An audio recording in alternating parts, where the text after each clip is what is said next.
بسم اللہ الرحمن الرحیم۔ ایک کافر پہلوان اپنے چچا کی بیٹی پر عاشق ہو گیا اور اس سے شادی کے لیے چچا کے پاس گیا۔ چچا جو کہ حبشہ کا بادشاہ تھا، اس نے کہا کہ میری ایک شرط ہے، مدینہ میں میرا ایک دشمن رہتا ہے جس کا نام علی ابن ابو طالب ہے، اس کا سر لے آؤ تو میری بیٹی تمہاری ہو گئی۔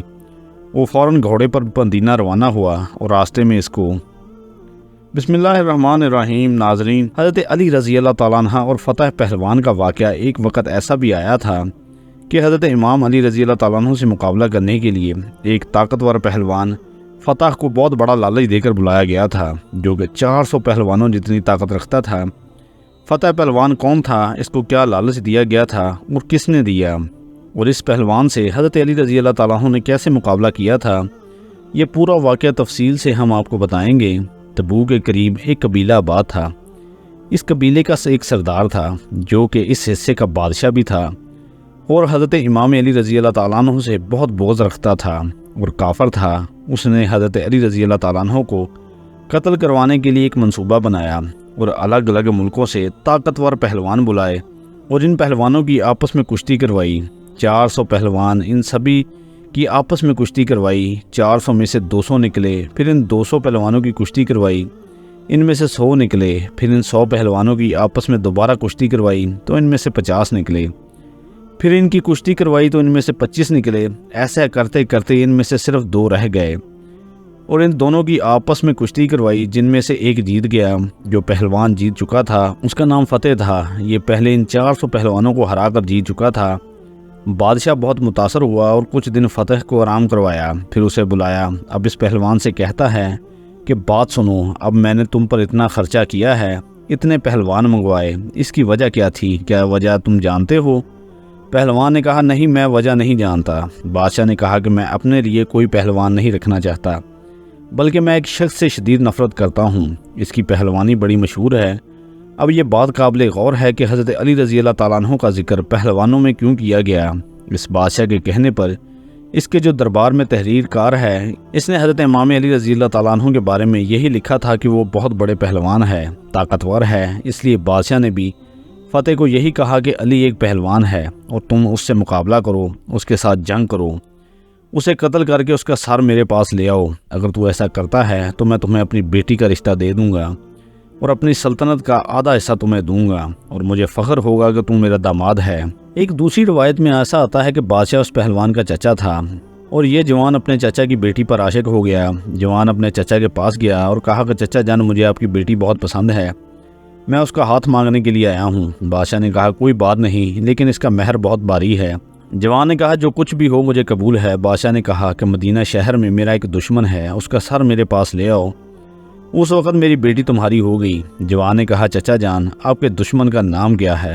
اکثر لوگ اسے علی ابن طالب کے نام سے جانتے ہیں۔ بہرحال اب فتح نے 8 یا 10 پہلوان ساتھ لیے اور اپنے 2 بیٹوں کو بھی اپنے سفر میں ہمراہ کیا اور وہ مدینہ کی طرف نکلے۔ جب وہ مدینہ کی حدود میں پہنچے تو وہاں پہنچ کر انہوں نے اپنے خیمے وہاں لگا لیے۔ اگلی صبح فجر کا وقت ہوا، ایک عربی جوان مدینہ شہر سے نکلا، اس کے ہاتھ میں ایک بیلچہ اور ایک رمبا تھا۔ اسے دیکھ کر فتح کے بیٹے نے کہا کہ بابا وہ ایک شخص آ رہا ہے، کیوں نہ ہم اس سے پوچھ لیں کہ علی کون ہے اور کہاں ملے گا۔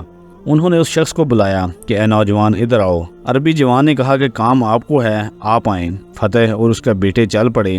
وہ پاس آئے اور کہا نوجوان، ہم اس شہر میں ایک شخص کی تلاش میں آئے ہیں اور اسی کے متعلق پوچھنا ہے۔ اس نے کہا کیا پوچھنا چاہتے ہو؟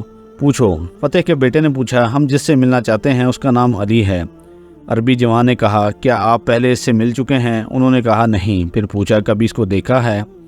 انہوں نے کہا نہیں۔ پھر پوچھا کبھی اس کی آواز سنی ہے؟ انہوں نے کہا نہیں۔ پھر اس نے فرمایا تمہیں علی سے کیا کام ہے؟ انہوں نے کہا کہ ہم اس کے ساتھ کشتی لڑنا چاہتے ہیں، دنگل کرنا چاہتے ہیں۔ اس شخص نے کہا کہ وہ کیوں؟ فتح کے بیٹوں نے کہا کہ ہم نے اس کام کے پیسے لیے ہیں۔ اس پر فتح نے کہا کہ اس کے ساتھ لڑنے کا ہمیں بہت بڑا انعام ملے گا، اس کے لیے علی کا سر لینے آیا ہوں، کیونکہ اس نے اپنی بیٹی کا مہر علی کا سر قرار دے دیا ہے، جو کہ مجھے بہت محبوب ہے۔ عربی جوان نے کہا کہ تم علی کا مقابلہ نہیں کر سکتے۔ اس نے کہا کیا آپ علی کو جانتے ہو؟ عربی جوان نے کہا کہ جی ہاں، ہر روز اس کے ساتھ ہوتا ہوں اور ہر روز اس کو دیکھتا ہوں۔ اس نے کہا کہ علی کیسی ہیبت رکھتا ہے کہ میں اس کا سر تن سے جدا نہیں کر سکتا۔ عربی جوان نے کہا کہ میرا قد جتنا اس کا قد ہے اور جسامت بھی میرا دراز کے مطابق ہے۔ اس نے کہا کہ اگر تمہاری طرح ہے تو پھر تو کوئی مسئلہ نہیں۔ عربی جوان نے کہا کہ پہلے تم مجھے شکست دو، پھر میں تم کو علی کا پتہ بتا دوں گا۔ ٹھیک ہے، ایک کام کرو، تم پہلے مجھ سے لڑو، اگر جیت گئے تو علی سے مقابلہ کر لینا، کیونکہ علی کا پتہ اس وقت صرف میرے علاوہ اور کوئی نہیں جانتا، اور وہ یہ صرف مجھے ہی معلوم ہے کہ علی اس وقت کہاں ہے۔ فتح نے کہا ٹھیک ہے۔ اب ایک طرف فتح اور دوسری طرف وہ عربی جوان۔ فتح جس نے 400 بڑے پہلوانوں کو ہرایا تھا۔ فتح نے کہا کہ کس ہتھیار سے لڑنا چاہتے ہو؟ نوجوان نے فرمایا جو تمہاری مرضی۔ اس نے کہا اچھا، تلوار تو آپ کے پاس ہے نہیں۔ نوجوان نے فرمایا تو تلوار چھوڑ دے، میرے پاس بیلچہ ہے، تو تلوار سے لڑ، میں بیلچے سے لڑتا ہوں، میری طرف سے یہ بیلچہ تیری تلوار کا مقابلہ کرے گا۔ فتح اونچی آواز میں ہنسا اور کہا کیا تم اس بیلچے سے مجھے شکست دو گے؟ پس تیار ہو جاؤ، لگتا ہے بڑے بہادر ہو، اگر تم اتنے بہادر ہو تو علی کتنا بہادر ہوگا۔ شمشیر کو نیام سے نکالا، پھر پوچھا کہ تمہارا نام کیا ہے؟ عربی جوان نے کہا کہ عبداللہ۔ اور تمہارا نام کیا ہے؟ اس نے کہا کہ میرا فتح۔ دونوں مقابلے کے لیے تیار ہو گئے۔ فتح نے ایک وار کیا، پھر دوسرا وار کیا، اور پھر تیسرا وار پہ وار کرتا گیا۔ عربی جوان اپنا دفاع کرتا گیا۔ تلوار کے وار کرتے کرتے فتح رک گیا اور ہٹ گیا۔ عربی جوان نے کہا فتح اور کوئی فرمائش؟ فتح نے کہا اے اجنبی، تو نے مجھے مایوس کر دیا، تلوار اور بیلچے کی لڑائی ختم کرو، اب ہاتھوں سے لڑتے ہیں۔ فتح نے ایک وار کیا، پھر دوسرا وار کیا، اور پھر تیسرا وار کیا، لیکن عربی جوان دفاع کرتا گیا یہاں تک کہ فتح تھک گیا۔ پھر فتح کہتا ہے کہ اب تیسرا مقابلہ دنگل کا لڑتے ہیں، جس میں مجھے فن ہے، مہارت ہے، جس طریقے کا استعمال میں آخر میں کرتا ہوں۔ برچھی میں اب برچھی سے لڑنا چاہتا ہوں۔ عربی جوان نے کہا کہ ٹھیک ہے، تو برچھی سے لڑ لے، میں اپنا رمبے سے لڑتا ہوں۔ اس سے بھی یہی ہوا، فتح وار پہ وار کرتا گیا، عربی جوان روکتا گیا۔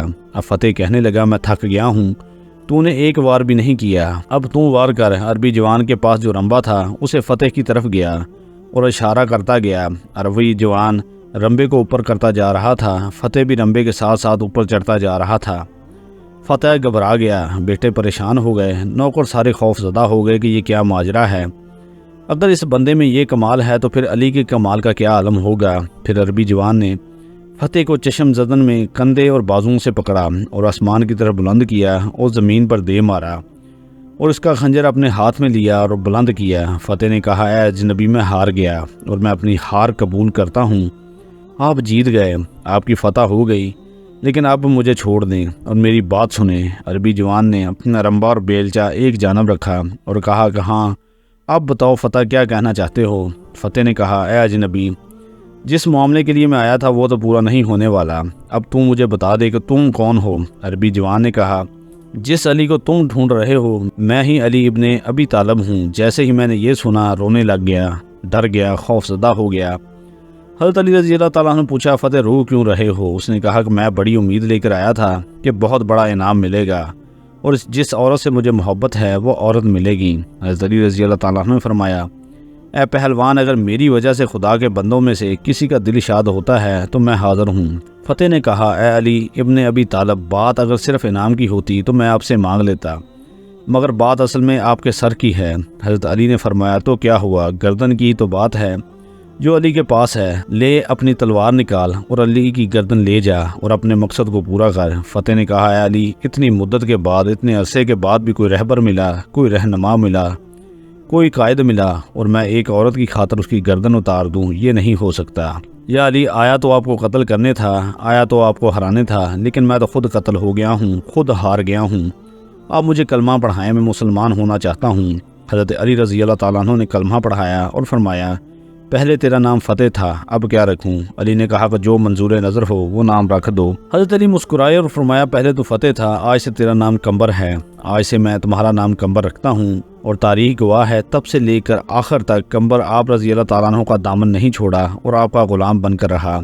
اللہ تعالیٰ ہمیں بھی ان کے نقش قدم پر چلنے کی توفیق عطا فرمائے اور ہمیں نیکوکاروں میں شامل کرے، آمین۔